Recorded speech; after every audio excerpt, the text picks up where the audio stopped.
दोस्तों का बहुत बहुत स्वागत है। दोस्तों, हमें 40 साल के बाद ये 4 काम डेली करने चाहिए। 40 साल के बाद अगर ये 4 काम आप डेली करते हैं, तो दोस्तों आपका शरीर बीमारी से काफ़ी दूर रहेगा। अंग्रेजी दवाओं का सेवन नहीं करना पड़ेगा। इसके अलावा अगर आपके शरीर में कोई बीमारी है, जैसे पेट से संबंधित कोई बीमारी है, गैस है, कब्ज़ है, एसिडिटी है, थायराइड बढ़ा हुआ है, खाना खाने के बाद पेट फूलता है, कब्ज़ की शिकायत है, ब्लड प्रेशर बढ़ा हुआ है, डायबिटीज़ है, तो दोस्तों ये जितनी बीमारियाँ हैं इसे नियंत्रित करने में भी मदद करेगा। अगर ये 4 काम आप डेली करते हैं, कोई भी आप अंग्रेज़ी दवा का सेवन कर रहे हैं किसी भी बीमारी के लिए, तो दोस्तों जब आप कहाँ ये 4 काम करना जिस दिन से शुरू कर देंगे, 3 से 4 महीने तक इसे फ़ॉलो करेंगे, दोस्तों इससे आपके शरीर पे कोई नुकसान नहीं होगा, बल्कि आपका शरीर अंदर से स्वस्थ और निरोग होना शुरू हो जाएगा। जिसके कारण जो भी आप अंग्रेजी दवा का सेवन कर रहे हैं, उस अंग्रेजी दवाओं की जो खुराक है, मात्रा है, धीरे-धीरे, धीरे-धीरे करके कम होती जाएगी और धीरे-धीरे जब आपका शरीर स्ट्रॉन्ग हो जाएगा, तो दोस्तों हो सकता है कि वो दवा भी आपको ना खाना पड़े। तो दोस्तों हमेशा हमें स्वस्थ और निरोग रहने से संबंधित कुछ ना कुछ काम डेली करना चाहिए। तो आज के वीडियो में दोस्तों कौन से वो 4 काम हैं, हमें जो डेली करना है, इसके बारे में आज हम चर्चा करेंगे। इसलिए दोस्तों से उम्मीद करते हैं, दोस्तों इस वीडियो को ध्यान से अंत तक आप सुनेंगे। क्योंकि जब आप वीडियो भगा-भगा के सुनते हैं कि सर कोई मेन बात बता दे तो मैं जानता हूँ। दोस्तों हम ये भी जानते हैं कि शराब पीना गलत है। दोस्तों हम ये भी जानते हैं बाहर की चीज़ें खाना गलत है, लेकिन वो काम हम करते हैं और जब उसका दुष्परिणाम होता है, तब हम भोगते हैं और तब पछताते हैं, शायद हम शराब का सेवन ना करते तो आज हमें लीवर कैंसर नहीं होता। लेकिन मित्रों उस समय पछताने से कुछ नहीं होता है। उस समय पछताने से कुछ नहीं होता है, यही हमें पहले पछताना चाहिए था। क्योंकि वो बीमारी हमें अपने चपेट में ले चुकी है। अब मृत्यु के अलावा, शरीर को कष्ट के अलावा कोई साधन नहीं है। इसलिए दोस्तों कोई भी स्वास्थ्यवर्धक जानकारी हमें पूरी-पूरी सुनना चाहिए। सुनने के बाद 10 मिनट तक बैठ कर के उस पे चिंतन करना चाहिए, मंथन करना चाहिए, फिर सोचना चाहिए इसमें कितना गलत है, कितना सही है। अगर आपका दिल और दिमाग ये गवाही दे रहा है कि नहीं ये सारी बातें सत्य है, इसे हम फॉलो करके स्वस्थ और निरोग रह सकते हैं, तो दोस्तों उसे ज़रूर फॉलो करना चाहिए। और दोस्तों ऐसा दोस्तों है, सबूत है, हम भी हैं।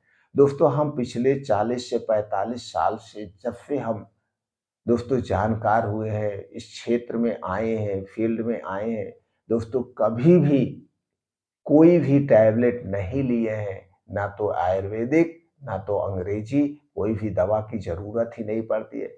क्योंकि दोस्तों ये सारे 4 काम मैं खुद करता हूँ और हमसे जितने लोग जुड़े हुए हैं, जितने लोग लगभग जुड़े हुए हैं और वो लोग भी करते हैं, उन लोगों को भी दवा की ज़रूरत नहीं पड़ती है और शायद जानकारी सुनने के बाद आपको भी दवा की ज़रूरत ना पड़े।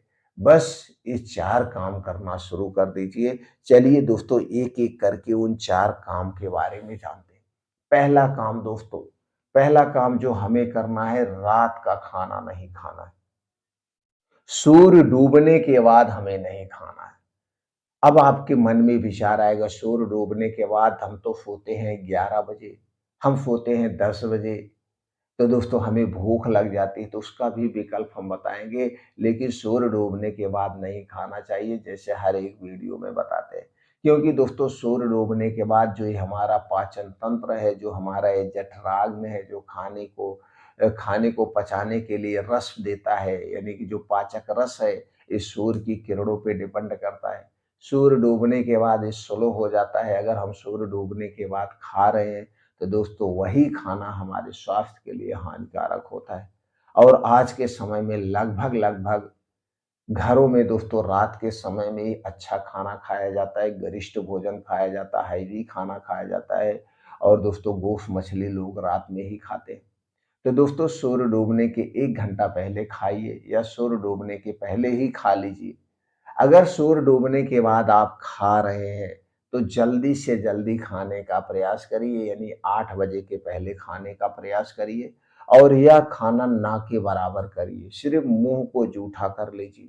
सिर्फ़ मुँह को जूठा करने का मतलब होता है 1 या 2 पतली रोटी, उसके साथ में सब्जी या साग दाल जो भी है आप लेकर के मुँह जूठा कर लेंगे, तो जब आप मुँह जूठा कर लेंगे ऐसा लगेगा कि आपको अभी भूख लगी हुई है, कोई बात नहीं है। अब इसके बाद दोस्तों अगर आपके घर खुद का दूध हो, घर का दूध हो, चाहे गाय का हो या भैंस का हो, पैकेट का दूध नहीं चाहिए, तो 1 गिलास आप दूध पी सकते हैं। अब दूध पीने के 2 घंटे के बाद आप सो सकते हैं। अगर रात का खाना आप छोड़ रहे हैं, घर का दूध है, तो दोस्तों 1 गिलास दूध आप पी लीजिए, लेकिन इस दूध को सादा मत पीना। सादा मत पीना, इसमें कुछ ना कुछ मिला के पीना चाहिए। मिला के पीने का मतलब दोस्तों अगर ठंडी का दिन है तो इसमें हल्दी डाल सकते हैं, दालचीनी डाल सकते हैं। अगर शरीर में कमज़ोरी है तो अश्वगंधा पाउडर ले सकते हैं इसके साथ। ऐसे मिला के जब दूध लेंगे तो दूध उसकी शक्ति और बढ़ जाएगी, आपके शरीर को और सुरक्षा प्रदान होगी। अगर गर्मी का दिन है तो कभी-कभी इसमें सौंफ डाल के आप ले सकते हैं, हरी इलायची डाल के आप ले सकते हैं।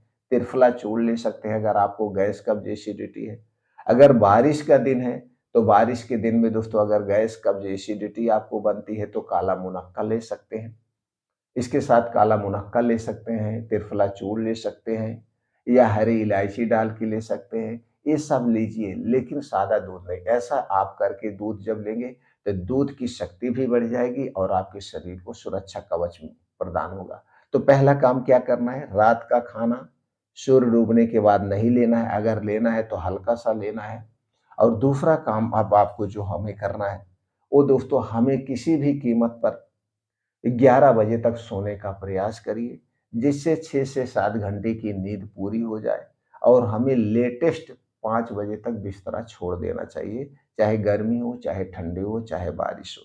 5 बजे तक हमें बिस्तरा छोड़ देना चाहिए। अगर आपको लग रहा है कि आपको गैस कब्ज़ एसिडिटी है, तो 1 से 2 गिलास गुनगुना पानी पी लीजिए, जो आपकी इच्छा का है। गुनगुना पानी पीने के बाद थोड़ा-सा इधर-उधर टहलिए। टहलने के बाद अब आप डेली दिनचर्या से निवृत्त हो जाएँगे, तो जब आप जाएँगे लैट्रिन तो खुल के पेट साफ होगा। इसके बाद अब आप अपना घर छोड़ दीजिए।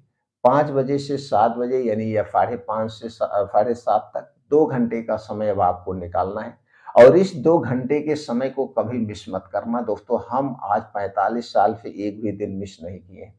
हाँ, घर पे शादी फंक्शन हो गया तो हो सकता है उस दिन डिस्टर्ब हो जाए या घर में कोई आकस्मिक समस्या आ जाए तो उस समय हो सकता है डिस्टर्ब हो जाए। बाकी दोस्तों हमें ठंडी, बारिश, गर्मी इसे मिस नहीं करते।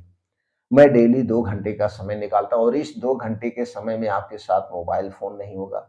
आपके साथ यार दोस्त नहीं होंगे डिस्टर्ब करने के लिए। तो ऐसे स्थान का सिलेक्शन करना है जहाँ पे मिट्टी हो, हरी घास हो। ऐसे स्थान का सिलेक्शन करिए और वहीं पे दोस्तों आप 2 घंटे बिताना है। 2 घंटे में क्या करना है, कम से कम 6 से 7 किलोमीटर का तेज़ गति से मॉर्निंग वॉक करना है। दोस्तों जब आप तेज़ गति से नंगे पाँव मॉर्निंग वॉक करते हैं या दौड़ते हैं, तो दोस्तों क्या होता है जो आपके हार्ट है नॉर्मल से 10 गुना ज़्यादा तेज़ पंप करेगा और जितने तेज़ ये पंप करेगा उतने तेज़ हमारे शरीर में खून का दौड़ा होगा। नसों में खून का दौड़ा होगा, नसों में जो दोस्तों रुकावट है वो दूर होगी और जो गंदगियाँ हैं पसीने के माध्यम से बाहर निकलती है। जैसे दोस्तों आप लोग जानते हैं हमारे शरीर में जो गंदगियाँ हैं, जब पसीना होता है उसके थ्रू बाहर जाती हैं। तो ये काम करना है कम से कम 6 से 7 किलोमीटर और इसे 20 मिनट में कवर करना है। 20 से 25 मिनट में आप कवर करने का प्रयास करिए। कवर करने के बाद अब वहीं बैठ के दंड बैठक लगाइए 50 से 100 बार। सपाट मारिए, बीम चुनिए, जैसे आपकी उम्र है, जैसे आपकी शरीर की क्षमता है, अपने हिसाब हार्ड एक्सरसाइज भी कर सकते हैं, नॉर्मल एक्सरसाइज भी कर सकते हैं। इसके साथ-साथ 2 योगा ज़रूर करना है। पहला योगा है अनुलोम-विलोम 10 से 15 मिनट। दूसरा है कपालभाति 10 से 15 मिनट और अंत में 15 से 20 मिनट आपको ध्यान करना है, मेडिटेशन करना है।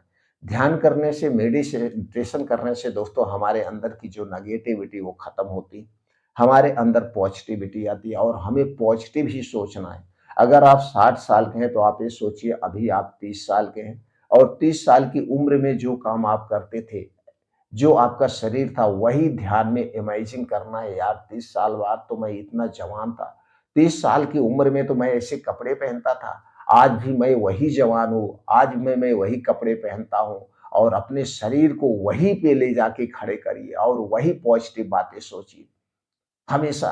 यानी कि जितने उम्र में है 20 साल माइनस करके और 20 साल माइनस करने के बाद वही इमेजिंग आपको करना है अपने शरीर को पॉजिटिव और ये कहना है कभी तो मैं बहुत कुछ कर सकता हूँ।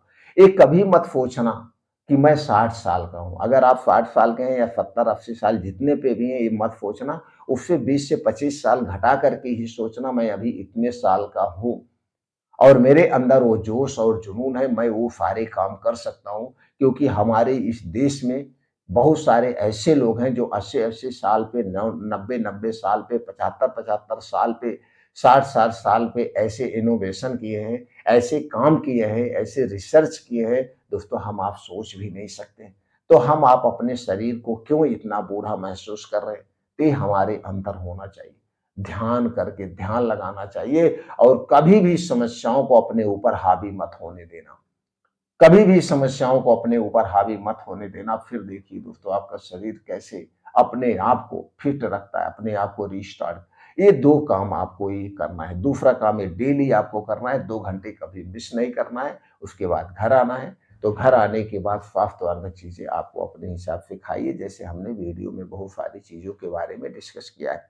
तीसरा काम का आप क्या करना है, हमें नेचुरल चीज़ों का प्रयोग करना है। नेचुरल चीज़ों 70% नेचुरल चीज़ों का सेवन करना है। सब नेचुरल चीज़ों की बात करें तो दोस्तों हरी साग-सब्जियाँ, वो भी मौसमी हमें खाना चाहिए सबसे ज़्यादा। अनाज कम खाना चाहिए, मौसमी साग-सब्जियों का सेवन ज़्यादा करना चाहिए। हमें मौसमी फलों का सेवन करना चाहिए, 1 से 2 मौसमी फल हमें हमेशा लेना चाहिए। कुछ बीन्स हैं, जैसे अलसी का बीज, सफ़ेद तिल का बीज, काला चना, मूँग, कद्दू का बीज और ये दोस्तों आपका तरबूज का बीज, सूरजमुखी का बीज, ये जो बीज हैं इन्हें हमें रात में भिगो के सुबह खाना चाहिए। मेथी दाना, जीरा पानी, ये सब हमें अपने डेली रूटीन में शामिल करना चाहिए। और इसके अलावा कुछ ड्राई फ्रूट्स हैं जो हमारे स्वास्थ्य के लिए बड़े ही फ़ायदेमंद हैं, जैसे आपका बादाम हो गया, अखरोट हो गया, अंजीर हो गया, मखाना हो गया, ये सब सुपर फूड है हमारे शरीर को निरोगी रखने के लिए। इन्हें भी रात में भिगो के आप सुबह ले सकते हैं। दूध, दही, मट्ठा खाइए। दूध, दही, मट्ठा लेकिन आपके घर का होना चाहिए। पैकेट का दूध, दही, मट्ठा खाने से कोई फ़ायदा नहीं है, हमारे स्वास्थ्य के लिए हानिकारक है। और दोस्तों इसके बाद चौथा काम हमें क्या करना चाहिए? जब भी हमारे शरीर में पहली बात इतना काम आप जब करना शुरू कर देंगे तो आपको कोई दवा की ज़रूरत नहीं पड़ेगी। चौथा काम हमें फिर भी क्या करना है, अगर आपके शरीर में कभी भी कुछ लगे, कोई दिक्कत है, कोई समस्या हो रही, कोई छोटी-मोटी बीमारी है, तो तुरंत डॉक्टर को सलाह लेना चाहिए और आयुर्वेदिक डॉक्टर से सबसे पहले जाना चाहिए। आयुर्वेदिक डॉक्टर को प्राथमिकता देनी चाहिए क्योंकि आयुर्वेदिक दवाएँ हमारे शरीर में नुकसान नहीं पहुँचाती हैं। अगर सही मात्रा में डॉक्टर की सलाह पे लिया जाए तो। अंग्रेजी दवाओं से आपको दूर रहना है, मेन काम ये है, चौथे काम आपको करना है। कभी भी अंग्रेजी दवा लेने से पहले 100 बार सोचिए। कभी भी अंग्रेजी दवा का सेवन हमें नहीं करना चाहिए, अन्यथा जिस बीमारी के लिए हम अंग्रेजी दवा का सेवन कर रहे हैं, वो तो बीमारी कायदे से ठीक नहीं होती है। ऊपर से दूसरी बीमारी का जन्म हो जाता है हमारे शरीर में। तो चौथा काम आपको करना है, अंग्रेजी दवाओं से दूरी बनाना है। इसके लिए आप आयुर्वेदिक डॉक्टरों के संपर्क में रह सकते हैं। कोई भी सलाह दे अगर ये 4 काम आप दोस्तों कर रहे हैं, तो आप देखिए कैसे स्वस्थ और निरोग रहेंगे। हर एक बीमारी से आप दूर रहेंगे और अपने शरीर के वात पित्त कफ को बैलेंस करना सीख जाइए। जब आपके शरीर का वात पित्त कफ बैलेंस में रहेगा तो आप कभी बीमार नहीं पड़ेंगे। दोस्तों जानकारी से संतुष्ट हैं तो उत्साह बढ़ाने के लिए आप वीडियो को लाइक कर सकते हैं, कमेंट सेक्शन में ओके थैंक कुछ भी लिख सकते हैं। स्वास्थ्य से संबंधित और कोई जानकारी चाहिए तो आप कमेंट सेक्शन में हमें बता सकते हैं। फिर मिलते हैं अगले वीडियो में दोस्तों।